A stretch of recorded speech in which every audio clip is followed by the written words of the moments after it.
And we're live. Welcome, everyone who's tuning in to the recording later. I'm really excited to be here. Me My special guest today is Malini Srikrishna. She's the Chief Operations Officer for Milan Global. She helps young people, leaders, and organizations transform revolutionary ideas into evolutionary products and services. And I can personally attest to that because she has really supported me in my work, um, in my evolution. And she gravitates toward visions and tools that she believes uplift the human condition too, which is really like a key point for the theme of this podcast about bringing in, new paradigms. And her experience is mainly in teams, but diverse sectors, so higher ed, corporations, nonprofits. And she uses entrepreneurship as a vehicle for change, which is also very exciting, and something I'm a big believer in. So, hey, Samart, welcome, welcome. So, and I'm also here with our colleague and the project manager for We're Nearly There, this podcast, P. So, welcome, P. And she's our key person here as well, making everything run smooth and getting everything ready for today. Um, so she is part of this team. So yeah, I thought maybe I'd start with a little background on how Malini and I met. So Malini was a student at Ohio State University, where I work. That's my day job. I work there, working with students, and she got her degree in social work there. And she and I intersected on, you know, many different fronts, like having to do with sort of, connecting the university to like the local community, using our privilege, our immense privilege of being a student and a staff person at a major university to connect with people, tap into their assets and overcome challenges, which was very exciting work. And like whenever I see Malini as like spark of fire, she's very action oriented, and so I'm learning so much from her all the time. And then she went on to Harvard Divinity School, which was super exciting. And she started incubating a lot of this entrepreneurial work there to form her current company, Milan Global. Is that all correct, Malini? That is all correct. It's just been such an incredible journey doing work with you of any and every kind, and I learned so much every step of the way. Thank you. Thank you. That's wonderful to hear. And it's also a really a big honor to have you as our first guest on We're Nearly There podcast as an emerging woman leader in Bangalore. So Malini's coming to us from Bangalore, India, which is a very exciting place, I hear. But Yes, the city of the future, where we're building the future today. it's so awesome, and it the technological knowledge base is very exciting there. I'm very attracted to it. I would love to go and just hear the conversations there and meet the people, and so it's a great world. It's a great world. So a thing that also I think Melanie and I share a lot is we love working with young people. And what I love about her company, Milan Global, is that within the framework of it, there's a constant mentorship model and bringing in, younger, talented people, growing them up, letting them develop their skills and yeah, change their lives too. So it's like a yeah, it's anyway, I should stop talking. Melanie, tell me about a time you helped a young person grow. Yeah, so that question is a little hard for me to listen to and understand and respond to, just because I've realized you can't really help people grow. And when you try, That is where you experience disappointment, you even experience discouragement, which is something as an entrepreneur you constantly have to deal with, and you want to avoid the things that put you in that position. But I would say that we at Milan Global, me, my co-founder Samarth, P, all of the wonderful people who work with us, including you, Dr. Aarti Gerald, the Tina team, everyone has helped us build a space where people are able to grow. Because what it really is that the larger world, the institutions that we're a part of, even our family structures, our social structures, these are not fertile grounds for growth more than conformity. So Mm, we're born into the world, and then they're like, okay, this is what you need to grow into, right? We're a seed, this is what you need to grow into. But what that ends up being is cutting off a lot of the branches, a lot of the things that made the tree and the plant and the person unique needs to get lost in order to meet that mold. So, what we find is challenging is making sure that somebody understands that they can grow in an unlimited way here while still going into a world that will try to limit them. So, I would say, like, a time that I helped a young person grow. Really, it feels like every day, and it feels like we're nearly there but we're not there, right? That's why I think the name of this podcast is so apt. And the lessons that I learn more than anything are that you are constantly going to feel like you're failing when you're on a journey of enabling growth, especially because you look at somebody and you're like, man, I believe in you so much, I know you could accomplish anything, and they're incredible. I would like to think that most human beings are. And when I meet young people, recently Samarth and I went and spoke to about over 400 students at Christ University to discuss leadership, health, all of these things, right? We didn't want to bore them to death, you know. So we made sure that we tried to keep it as relevant, as appealing. But when I look at each one of the young people that I work with, I realized that the only thing that can pull them out of the situation that they're in is the environment, and then taking responsibility for themselves fully, right? mhm. And so that is what I think the lesson is from every person that I have worked with is we can only do so much to grow them, but each and every time I can think of a lot of students. I don't want them to feel called out, that's why I'm not going into specific stories. But what I really found is the common theme is if they don't take responsibility, if they don't look at the world and think, okay, a lot of stuff that's happening to me, my identities, my experiences are not my fault, but I'm still going to take responsibility for them. And that's a huge value that Samarth and I try to push forward at Milan a lot, so that nobody ever feels like they're in the position of a victim, even if the world is trying to put them in that position, just because we have seen how that limits their ability to be fully human and to interact with the world. And ideally, being a part of our space, if they are in a position of victimhood, our space should be working constantly to remove the things that are creating that condition in the first place.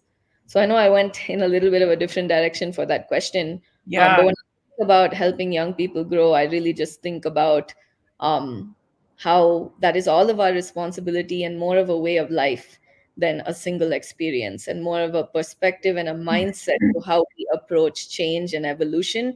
And the reason why we specifically work with young people is the older you get, the more fixed those structures become, and the harder it is to evolve. And so we believe by creating this space full of young people who are evolving, who are growing, folks who aren't that young will want to come and grow young with us.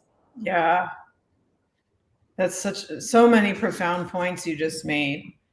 Constantly feeling like you're failing, you know, because you have maybe an ideal in mind, and but that's your ideal. It's maybe not even the right ideal, for that person. You have to allow them to have their journey, but it can be really hard to do that when you see like self-destructive behavior. Yeah, yeah, and that ideal is so important. I've realized now the ideal is more abstract to me. Typically, it's around, okay, what did they tell me and where do I think they can go with that? But it's so important because if we don't have that ideal of what we think someone can be, or the barriers that they can break out of, there's nothing worth fighting for in the times when it feels frustrating, when it feels like you are putting in so much work and this person doesn't want to work on themselves. So that ideal becomes important because it's basically a vision for what's possible, and it pushes you to keep pushing. Yeah, absolutely. And I think, do you think when you kind of hold that vision in mind, somehow you respond differently to people, like to the young people or anybody really? Oh, that's such a good question for this moment in, my life, our business growing. That is such a good question. Because the answer is yes. The moment you disconnect from the vision, you will feel it, right? It is like getting off drugs or something like that. It is, you will feel it because suddenly you become so disenchanted with life. You wonder why you have made all the choices that you have made. You start to wonder why your relationships look the way that they do. All everything gets questioned when you disconnect from your vision, and sometimes that needs to happen in order to reevaluate, and get a clearer perspective of what you want. Life changes, visions should change as life change. But if you are disconnected from your vision, it has a huge impact on how you deal with other people. And if you've learned how to perform really well, which when you go to a school like Harvard or different environments like that, you learn how to perform. If you know how to perform really well, you can get away with that, but you'll feel very burnt out and disconnected from yourself. And that's when it becomes really threatening to your potential. Wow.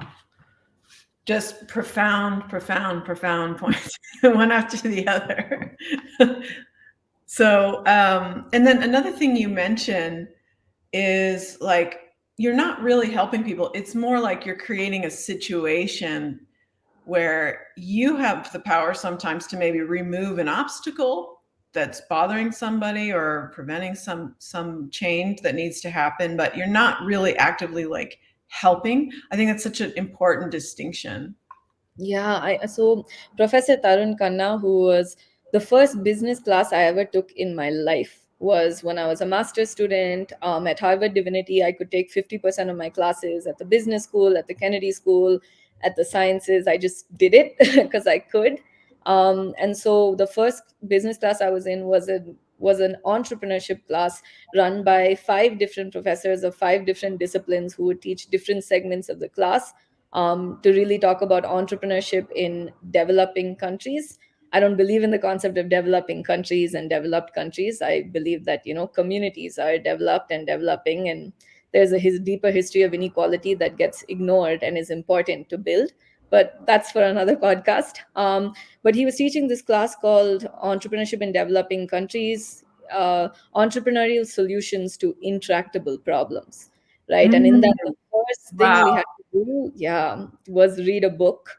And in that book, I'll never forget, in the first chapter of the book by Professor Khanna, it said, entrepreneurs in developing countries have to create the conditions to create. And essentially, that is what inspired the trajectory of how Milan spent its first few years, even if sometimes it felt like things were dragging on. The pandemic happened, but we spent those first few years really creating the conditions for Samarth and I to create what we were envisioning, right? And to do it alongside partners like you and other folks who really just believed in that vision. So right now, the way we think of it is, let's say a young person or a client, right? Any of the leaders, executives that we work with comes into Milan, and they all want to run a race, right? This is their vision, and they all want to run the race from point A, where they came in, to their vision. A lot of people have a lot of barriers in the middle for maybe decades, centuries, even millennia. Those barriers have been built. And a lot of people, usually would jump on a horse or another person and run that race. There's a lot of people come in different circumstances here. The goal that we have is to remove every single barrier for that person to run that race. The only thing is that person has to want to run that race and prepare for that race, because it's still a race, right? And it still requires stamina in the form of consistency, discipline, all those other things. So what we want to do is remove the barriers that people have for their success. We want to create, starting with an India and a world in general, through the power of young people taking forward these ideas, where they have the ability to live in a world where they can earn and genuinely Yes. create their own reality, whatever that looks like. Maybe they don't want to run a race, maybe they want to climb a tree. Hallelujah. Yes. I mean, you got to earn, right? Like to even start thinking about liberation. I mean, otherwise you're just focused on, It takes work ethic. Liberation takes work ethic. It takes yeah. consistency. It takes discipline. It takes sacrifice. It takes accepting that the world is always going to misunderstand you and judge you and assume who you are. It takes just that awareness and that desire to keep going despite now all the things you're aware of about yourself, about other people. Amen. Yeah, that's beautiful. That's beautiful. So I would love to go back to other points you just made, but I think we'll have to do another podcast. Oh, another thing I should really make very clear to our audience is that We're Nearly There is now a collaboration between my company, Archipelago Rising, and Malini's company, Milan Global. So, and I should also give a shout out to Samart Balagar now, because he's the co-founder in Milan Global as well. We've been collaborating more and more, and so it just kind of makes sense. Like, we're kind of swapping services, which is awesome, and I'm just really excited to have P on board. She's a part of Milan Global. Just to have that feedback and kind of an engine to keep the podcast going. So thank you, Malini, and thank you, P, so much for your support. And I'm really excited to be working with you. On this project. So another thing I wanted to ask you about has to do with storytelling itself, because it's such a huge topic, and it means different things, depending on what the context and the purpose of the storytelling. Like, it can be a branding thing, but it can also be like a spiritual experience. It can be a connecting with others experience. So, I thought I might just throw this out to you, like, in terms of, like, what are the different contexts of storytelling, and, how might we kind of bring the spiritual essence of it into everything we do, like, whether it's, for, making money, or, through the storytelling of marketing, but just, I don't know, like, keeping our integrity with storytelling. Yeah, I mean, I think that's one of the most important questions for the human condition: why it is where it is, how it can get to where it wants to go. So I like to think of it as life, right? Life, this never-ending, everlasting existence, speaks to us, these materialistic human forms, in stories, and those stories are our lives, right? They are our lives. The lives that we live is the story that the universe, God, life speaks to us in. And every experience we have is a story that tells us more about the story of life itself. So I think storytelling is the human condition itself, right? Is to tell stories, is to take in stories, is to interpret the world in terms of those stories. Whether that is even starting off with the story that my name is Malini, that's something my parents told me, and then I told you, and I told everybody else. And some people, they change their name and they tell a new story about who they are. Right? So everything that we experience is a story, and in 2023 that has become a brand also, right? That has become a way of utilizing, exploiting stories. And I don't say exploitation in a good or a bad way, right? So when we work with businesses, when we work with leaders at Milan Global, we love starting the consultancy and the connection with them through their story. So that typically looks like building a website, creating a brand guide, building a social media marketing, because only when we know our client is fully aligned on what their story is can we do anything else, whether that's developing technology, whether that's developing strategy, developing workforce. The story is the thing that keeps us grounded in our existence. And if we are able to clearly share those stories with each other, it shows that we have clarity about who we are in that moment, and it allows other people to understand us better. So I think, stories, when talking about the spiritual element of story, the story is the spirit itself. right? It comes from the spirit, it is the spirit, it multiplies the spirit. For some people, it feels like it degrades the spirit when some stories have the type of energy where they disclude people and they hurt people. Um, but energy can't be created or destroyed, it just transforms, right? So I think stories are the energy of human beings, it is the life force of human beings. If we are living by stories, then we are living in alignment with our spirit. But if we are living by numbers and not stories at all, right? A Mhm. number, there's a story behind that probably, but at that point, it's very dehumanizing. The reason why it's so dehumanizing to judge your business based on the bottom line solely is because it disregards all the stories, the subjectivity, the context in which things are being built, the quality a lot of the time as well. So I believe that to be aware of your story, to think about the world in terms of stories, to know the stories of your employees, your colleagues, your partners, just the people that you interact with. We may not always know their stories, but to care and to explore, that is a way of exploring our own humanity, our own spirituality, our own work and existence. And that is the way that we try to work at Milan, is to center the story, the why, and then to think about the how, right, of getting Mhm. there. The number is usually the what will allow us to get there. So stories over numbers any day. And then when you put numbers on top of stories, when they have important vision, important impact, you can just make transform that story into just never ending possibilities for people, and that energy just keeps growing and going. That makes so much sense. Yeah, stories are life, and life is more than numbers. It's meaning. It's interpretation of the meaning that people present to us. And yeah, how do you make room for storytelling?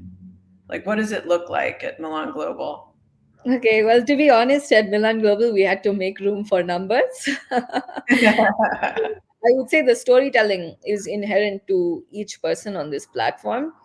I realized that we have a type at Milan. You know how people are like, "What's your type?" when it's a guy or a partner or something. Like our type is people who want more for themselves, right? People who want more are usually people with stories, and a lot of our people are very creative people too. So they create and manifest stories in different ways. So I would say the story is the center and what grounds all of us. And now the numbers are basically the food that is going to help grow all of us. And we needed to make space for that, because sometimes when you are so caught up in a story, you don't realize the story needs to grow, and you need resources and tools to grow stories and to grow possibilities. So I would say that we have started creating space for numbers. Samet and I are very focused on finances this year because we have built a product that makes sense, that has worked for hundreds of people in different contexts, in our B2B, in our B2C. We have amazing partners. We've built out a very solid internal workflow system to make sure the work is as humanizing as possible and accounts for just what every individual can bring while not allowing the project itself to be disrupted. So that's the space we've been creating, and I think that's a much better approach, is to start with the story and then make sure you create the space for what needs to happen on a very technical level for that story to continue and even be achieved on a different level. Oh, that could be a motto. Like, I think I'll make that a motto for Archipelago Rising. Like, start with the story. Yeah, exactly. Start with the story always. Because if you don't start with the story, you will start developing AI tools that have racist tendencies, right? If Yeah, you don't start with the story, you will start horrible. to develop machines, you will start to develop, use technology, see, oh, there's all this cool technology, but have no idea of the real impact it could have, and rather just be caught up in how amazing it is, Yeah. right? Like see all the leaders who we are amazed by, it is people like Elon Musk and not people who like the one people who started Arvind Eye Care, which is an incredible business model. So the really focusing on the stories and not getting caught up in what other people are seeing as important stories, but you yourself exploring those stories. You can really build and at least dream anything at that point if you're able to just fully start with the story before you decide how you feel about something. Yeah, I mean, that's powerful. And like what you said about AI having racist tendencies, that's actually so important, to I mean, to everything. Um, like putting, like having kind of a human first mentality sounds great on paper, but if you say story first, that's really a more humanizing, human first approach, where you're actually, because that's how we actually feel ourselves as humans, is we're like, well, like imagine you're at the doctor's office, you have a symptom, and the doctor might want to hear about your symptoms and not the story, but it's really important for you to tell the story because that's the way you've mapped the Yeah, symptoms out in your mind, and you might forget a key point of the symptoms if he or she or they don't allow you to tell the story of the symptoms. yeah, our It's like, story is oh, there's the not enough time, and that's very dehumanizing as well. Yeah, no, I mean, our story is the context in which we are existing, also, right? So that's really important. We're all walking around completely, a story walking around. Wherein one time I remember we had a session with our students, and usually we like to start off the session with a thoughtful question just to kind of get everyone centered in the space. And one time, and then we ask students to come to the session, a single student to each session, and come up with a question. One student one time came and he asked the whole class, if your life was a book, what would the name of the current chapter be called? Right? And I thought that was a very profound question. And there were every kind of name was brought up, from very creative to blunt. This person's not having the best day. But it really gave us a temperature check in a way that was much more than how are you feeling. It's where are you at? And Mhm. it really told us. And there's so many ways like that to elicit stories in a company, in a community, in any context. It's through questions, through finding creative ways to listen and elicit responses. And I think that's the responsibility of those of us who are committed to cultivating company cultures and kind of building a world where we are detaching our own emotions, working on our biases, and just trying to make it inclusive enough for everybody to get the opportunity to shape outcomes. So yeah, eliciting stories is a way to, I think, engage people too. Get them kind of. I think when you hear someone's story, a lot of times it might elicit a story as well, like your own similar story kind of pops up immediately, and you kind of want to share. And one of the pain points of a teacher is like crickets, when you're teaching and no one's sort of responding, like, Yeah. through body language or questions. But when someone has this story they want to tell, they kind of lean forward. They might, like, if it's a classroom, they might raise their hand, or you can kind of tell it's like a different energy happening. Yeah. It's amazing when you get people engaged. And it's never easy to do that. I mean, I hope that it will be easy 50% of the time because I said this, but I don't expect it anymore. It's never easy because everybody is living in this whole world where they're walking around and they are just seen in terms of how society has constructed them, and they are just seeing others in terms of how society has taught them to. And then we ask them to come to a space where we really want to see them, and we will do what we can for them to be seen, and they also have to do the work to be seen. And that's where I think the challenge arises, because it takes time to build that kind of trust, and it takes constant demonstration also, that it's real. And it's a two-way street, though. We have to create that space, but if people do not participate in that space and fully understand it, it won't be able to be really an open space where everyone can be human. Absolutely. I mean, And I really like what you said, to constantly demonstrate it's real, because Yeah. we maybe many years ago gave up that people wanted to see us, you Yeah. know, out of kind of learned helplessness, you know.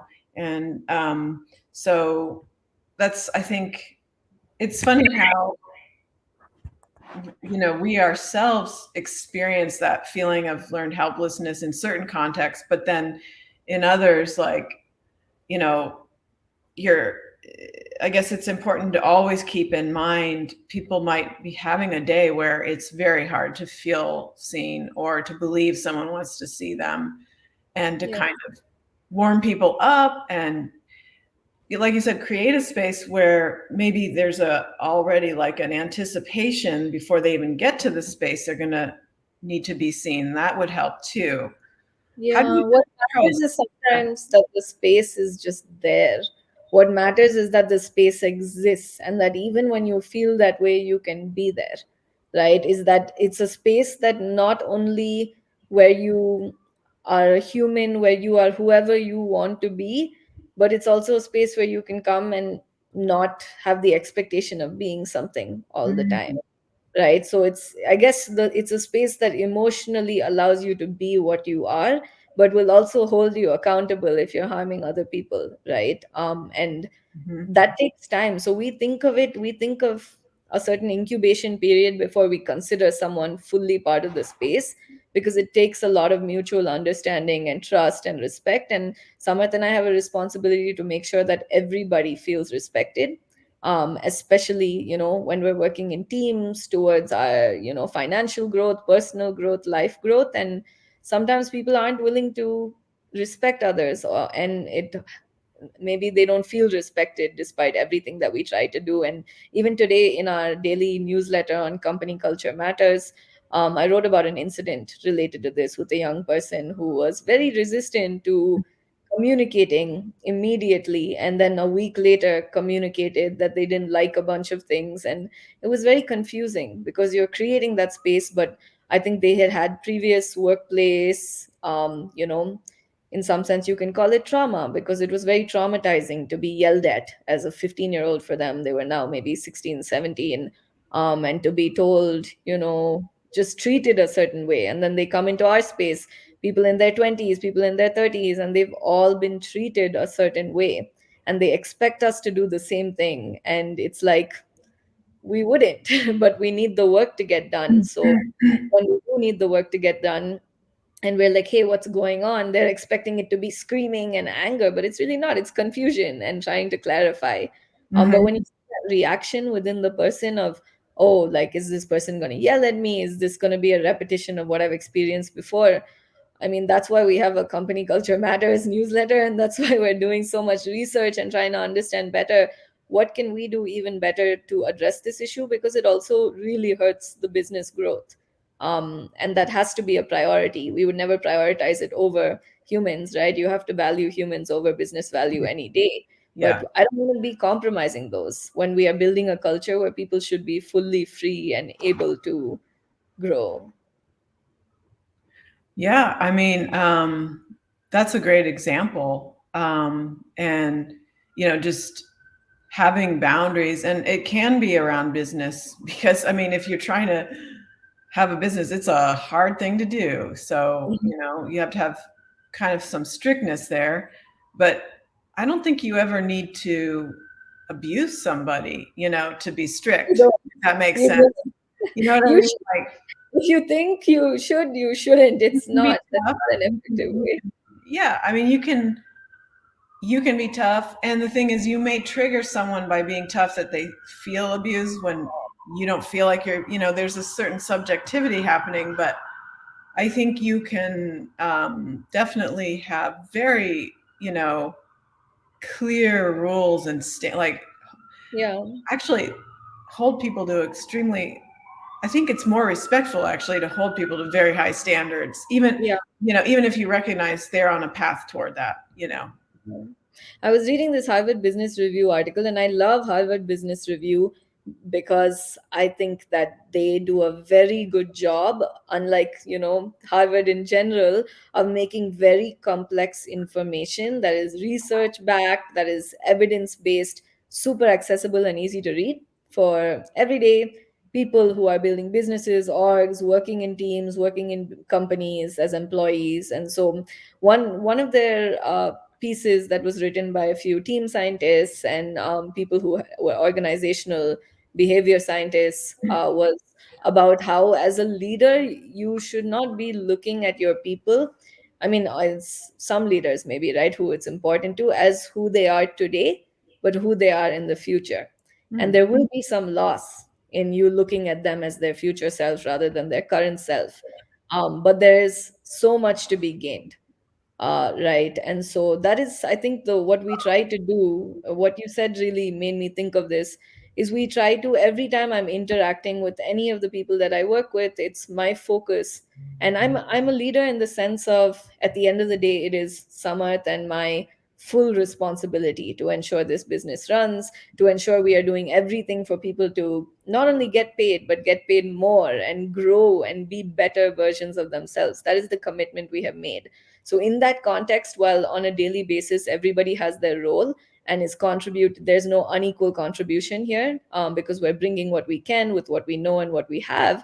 We do have a responsibility and have to think of ourselves as leaders, as managers, as people who are need to grow the environment and the individuals and ourselves accordingly. So when I talk to anybody, I'm just focused on, look, 1 year from now, where do I want them to be? Right now, Mhm. they're a digital marketer. 1 year from now, I want them to be managing major projects with clients who are doing really cool shit everywhere in the world, right? Yeah. So that's what I'm seeing. And then when small mistakes are made that are totally preventable, that is the person that I'm talking to, is the person who I see in 1 year is going to be in this position, and reminding them what the bigger goal is here, right? And that position is definitely shaped not just on what I believe they want, and but on what they have told me that they want as well. And that's okay if it changes too. But the point is, we have to see the future self. Otherwise, we're not going to be able to develop skill and human capital and build capacity on a very serious level if we meet people where they're at and not where they want to go, and then meet them where they're at. Wow, that is really powerful. I mean, because I can also see how it can be valid to just, want top talent and to not have to grow people. I can actually see how that's valid too. Be like, let's start with people who can hit the ground running. Let's boom, let's get this show on the road kind of a thing. But, I think it's also, you know, very exciting to look at everyone as being on a path. And, but how do you do that? And I think you just described it really well. You kind of, whenever you're talking to them, you're considering not their potential in a very broad sense, but a very specific potential, like a vision of like a vision of them a year from then. And that's a great little kind of rule of thumb, I think. So thank you Yeah, for sharing that. yeah, it's hard. It's hard because, it's really hard to balance what the individual, the team, and the vision needs at the same time. And especially when it's the individual, the team, and the client, particularly. But it's a dance. And Samit and I are definitely dancing. I don't think we both ever thought we would be dancing like this, but we are. And we're learning a lot in the process about ourselves and about the people that we're working with. And we respect and admire everyone so much. And it's really hard to think about financial goals, particularly, and realize that there are going to be human issues and that we wouldn't make the same choices that other businesses are making. And then we suddenly understand why those businesses make those choices, Mm-hmm. because it is business value over humans. And that makes sense to me now, that they chose that and then they make these choices. It's easy choices to make. The real and hard choices are the ones where you do what's right by your spirit, by your values. And that's a much more satisfying and challenging game to be a part of. Yeah. And I mean, I think it's also supported by the storytelling. Like, just to go back to the topic of this, it's somehow, yeah, like if you look at the numbers, they tell different stories to different people. But if you have a shared story in your company, like a shared culture, there's a context to build the story around your numbers that you share, and that each person Exactly. That's so true. Yeah, very well said. That's so true. Because when we run company wide meetings, see, okay, right now, Samet and I probably make less than all the employees, right?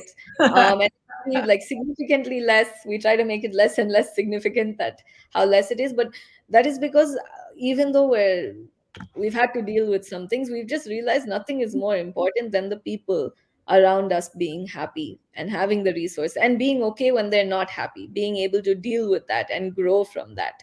And when this business grows financially, all of the employees will grow financially. We may not significantly grow financially in the next few years, but it's really important that suppose we tell our employees we want to make, let's say, $100,000 in the next 3 months. All of them will know how much they will grow personally, financially, etc., in that process too. And even if they don't know the exact numbers, they know that they will grow proportionately. That trust has been built. So I think that it is very important that a lot of businesses, right, they raise a bunch of money, they do this, they do that, and nothing changes for the employees except the workload. But yeah. it's really important here that everybody, we are working hard to help them take ownership over the work that they do, because they are going to grow with it. This is not a business where they just come and work for someone else. We assume they are here because they want to work for themselves, right? And we want to work for them, right? That's the ideal outcome that would happen here is people come in and they grow to such an extent that they start creating the demand and the type of quality products that we want the whole world to have. Right, either through our projects, either through entrepreneurship, whatever, anything is possible really in our environment, which we call the growthosphere, right? For a reason. But yeah, I mean, it's just really important that when we're talking about numbers, that we talk about it in the context of what it really means for everybody and what it really means for the vision that we are trying to enact, especially with regards to providing everybody access, regardless of their financial status, their social identity, or anything like that. And that vision can't be achieved without as much capital and resources and networks as we have to work towards. Bless you. It's a little bit cold here. Yeah. That's incredible. So it's like each person's a mini entrepreneur in the Yes, growth it's, sphere. and then we learned this word intrapreneur, right? So every person, Huh? there's it's entrepreneurship within an ecosystem. And that's exactly what we're trying to create here is entrepreneurs within our ecosystem, people who are very driven towards a vision, towards an idea, and all the skills come together to execute it, or they're able to bring relevant teams together to execute it, or to work with different teams and understand, easily diagnose problems, to build teams. So it really is some core entrepreneurship skills we believe everybody should have. Just because, and I wrote a lot of my papers at Harvard Divinity about this, I believe that entrepreneurship is creation. It is the most magical thing that a human being can do is to create and dream an idea, a vision, and then work every single day towards its manifestations and produce things that have never been produced before, or maybe they have and they've never been used this way before. And so the journey of entrepreneurship, where you completely own your own mind, body, labor, those are the things that corporations and Rita? historical, right? They try to own those things, mind, Yes. body, Yes. labor. So entrepreneurship is owning your own mind, body, labor, not being held or owned by Yes. anybody or anything else. And that Yes. is true freedom and liberation, to be an entrepreneur, to be a creator, that's not beholden to anyone except your own art, your values, and to some level your community, which I think is very important in just balancing human energy. Yeah. I mean, that's beautiful. And I thank you for making that connection between being creative, or like looking at entrepreneurship as a creative activity. Um, that is a great way to a great mindset. And it also kind of brought up something for me. I feel like creativity is a part of our health because it's something like, um, you know, what we should just be doing all the time. And it shouldn't even be a thing, maybe. Like, it shouldn't be like, there shouldn't be a thing called art. Like, maybe we should just constantly be making art or something like that. Like, I'm trying to kind of grapple with that because personally, I like when I was a kid, I thought I would be an artist. I loved art. I loved making. You are an artist, Melinda. Thank you. And so, but now, as an adult, because I have like these fragments of, you know, things, it's like, oh, I'm not being creative enough. Like, I'm not doing paintings. I'm not writing poetry or singing and I mean, I should be like carving out that space in my life, like to make sure it's like story first, like in my own life, like whether it's story or other, whether it's like telling a story or kind of making a story through art. So maybe being an entrepreneur is like also creative. Like, I don't know. I mean, I just think, what do you think about like creativity and mental health, and can storytelling kind of heal us? Yeah, I first, what you said about art and the concept of art. So, though anytime something gets constructed as a construct, let's say art, human beings, and I can't say from an evolutionary perspective, Samarth would speak to that more, but human beings productize and sell it, right?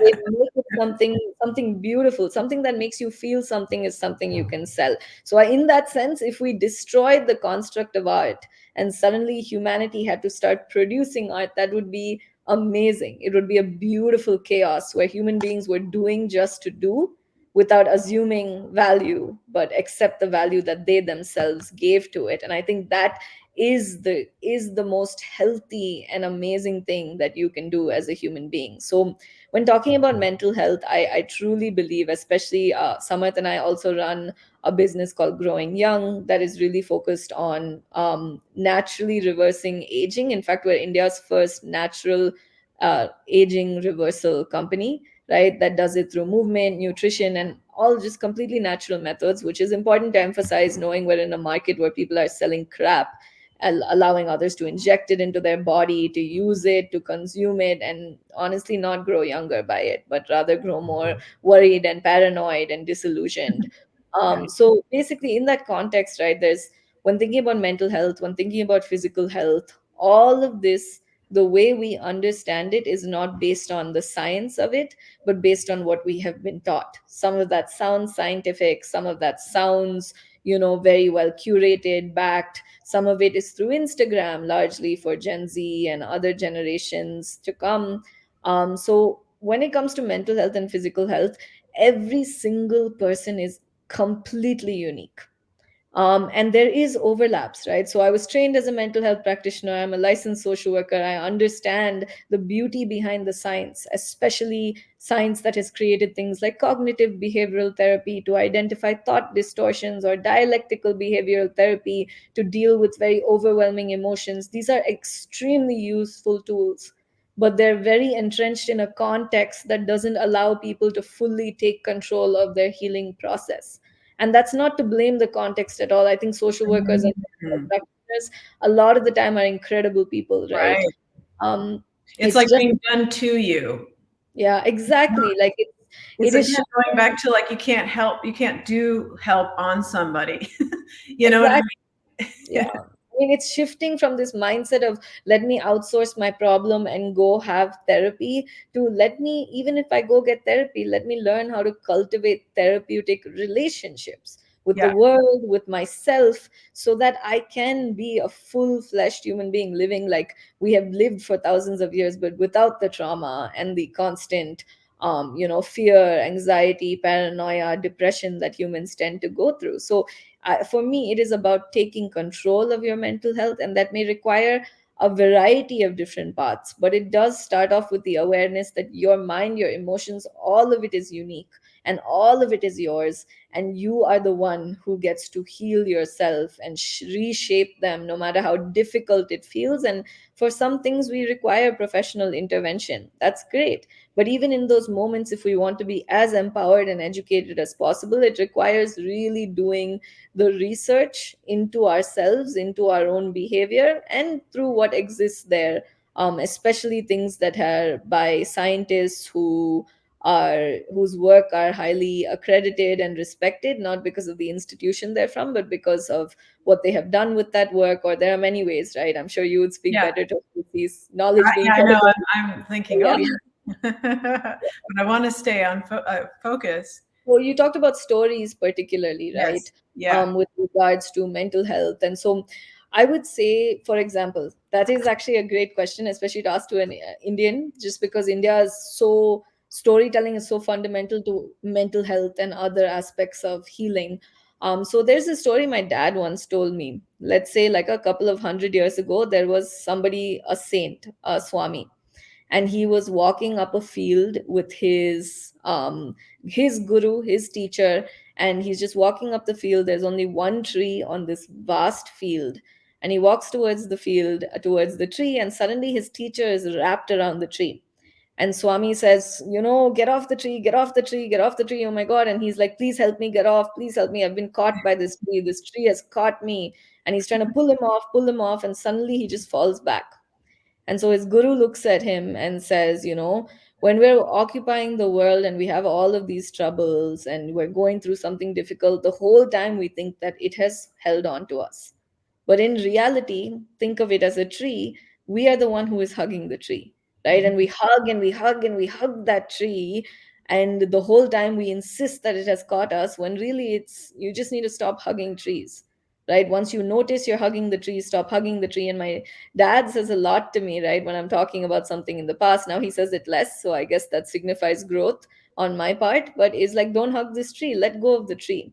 And me, my very close friend Lee, many of us, we use that. I'm hugging the tree, I can't help but hug this tree, right? And sometimes you can't help but hug this tree, but that language really creates a new way to deal with that distress in community and with yourself. So I think storytelling is the stories that we tell our young people. Even if we tell them this one story, they should be able to utilize this one story for the rest of their lives Mhm. to deal with distress. And Yeah, that's what mental health needs to like transform. it's like a quick, you just in one word say hug the tree, but a whole story is Yeah. evoked, and it's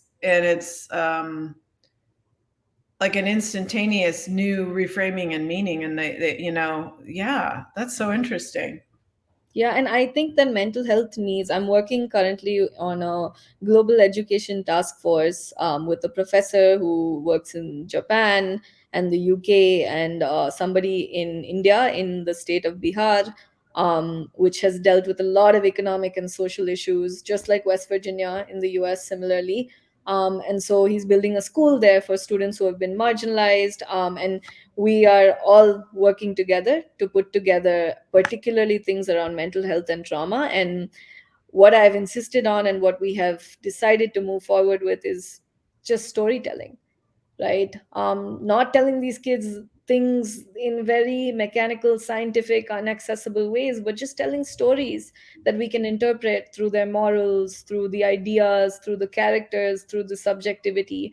Because I think for our mental health, we need to, and in that sense, as adults, what really helps is to hear the stories of other people who have had similar and different experiences of hardship, because I think we're so disconnected from each other's hardship, because hardship itself has now been constructed by what some people call the liberal media, but really is everybody's propaganda and everybody's right. Like even that is a story on who is constructing hardship. And then Yeah, pull yourself up by the bootstraps. There's all these ideas of hardship by different communities, different political affiliations that serve nobody.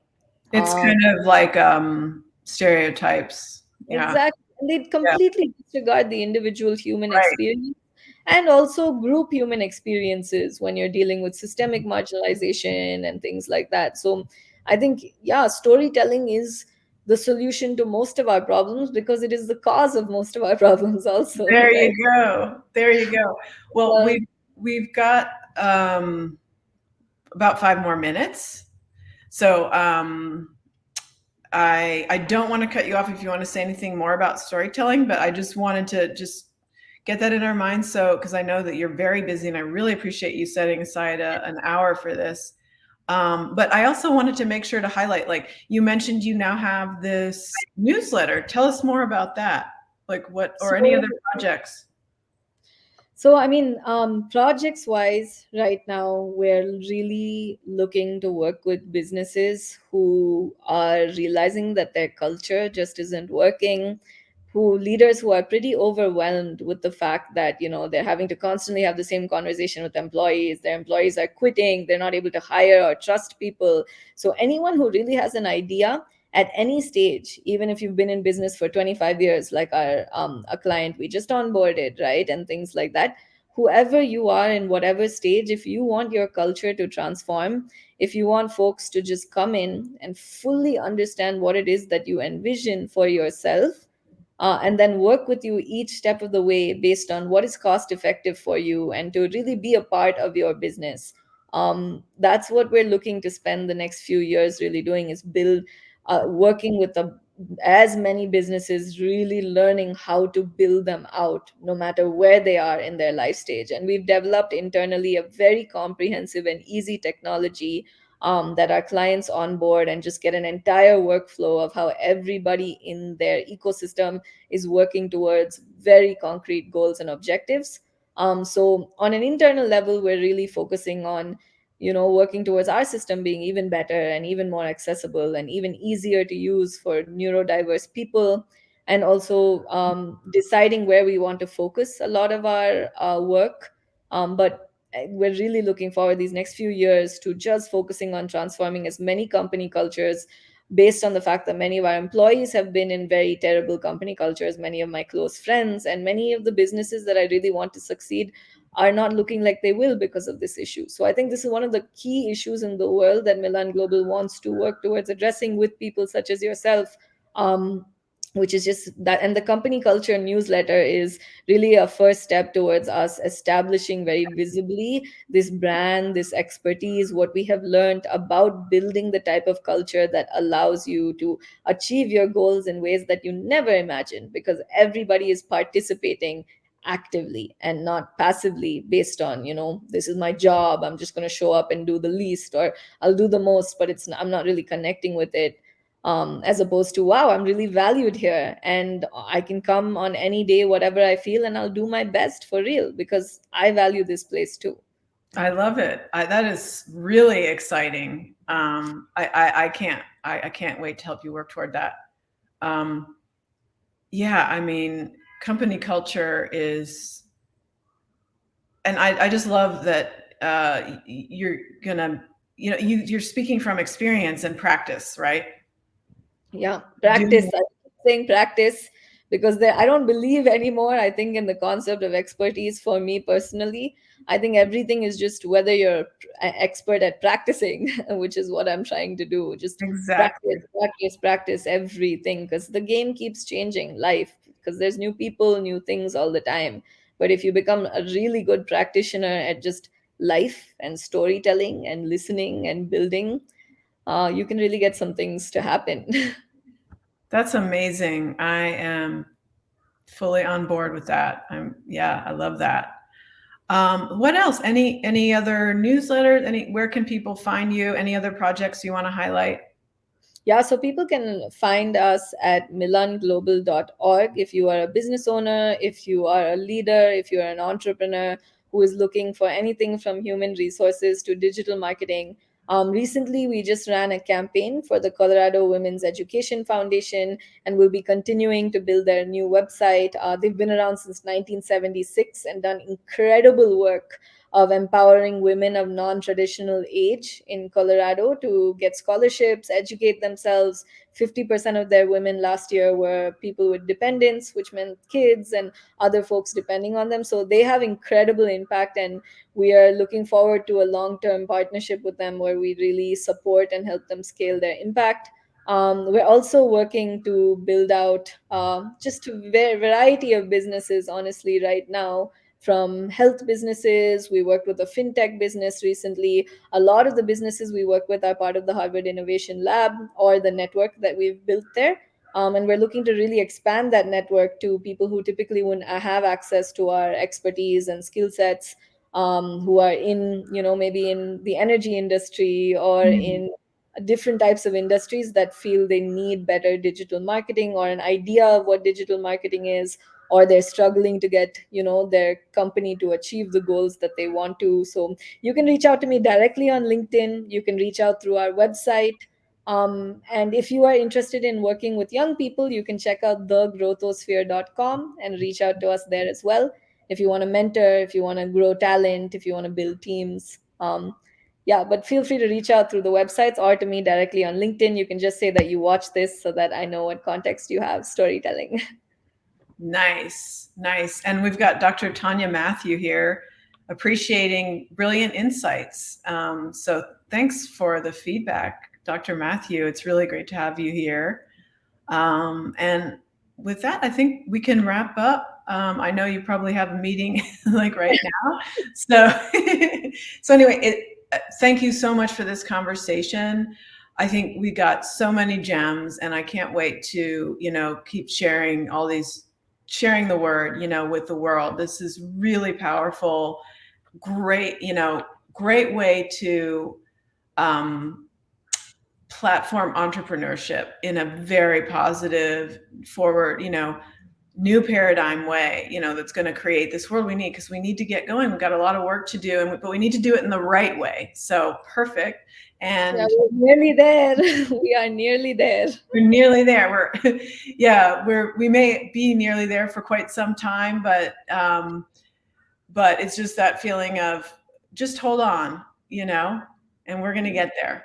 So it's really great to have that feeling. And thank you so much, and thank you, P, for your support today.